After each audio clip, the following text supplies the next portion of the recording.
ভালো আছো? হ্যাঁ বাবা, দেখছিলাম আমি ভালো আছি বাবা। মা বাবা ভালো আছে? সবাই ভালো আছে বাবা। আর তোমরা বুড়ো বয়সে কি শুরু করো? আরে বলো না বাবা, তোমার শ্বশুর মশাই তুমি চেনো তো?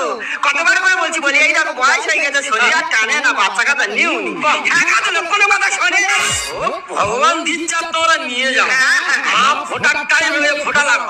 কবালি একটু আগিয়ে দাও। ফোটা লাগাও। জামার কপালে দিলাম ফোঁটা, জামাই আমার হাত চুলের বেটা।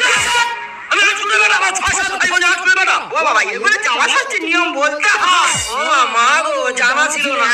ও মা ফোটা লাগাও। জামার কপালে দিলাম ফোঁটা, জামাই আমার বংশের ফাঁকা।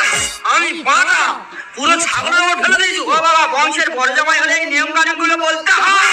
ও জানা ছিল না, জানো মা? হ্যাঁ। মা আশীর্বাদ দিয়ে সেরে নাও। হ্যাঁ, আশীর্বাদ করে তোর মাথার কাছে তুই ভিক্ষা করে খাবে মিলন বলে। আমি ভিক্ষু যাবো, আমাদের আর্থিক অবস্থা ভালো আছে, আমি ভিক্ষু যাবো কেন? ও বাবা, ভিখারি ছোট লোক না, ভিখারি সব থেকে ধনী।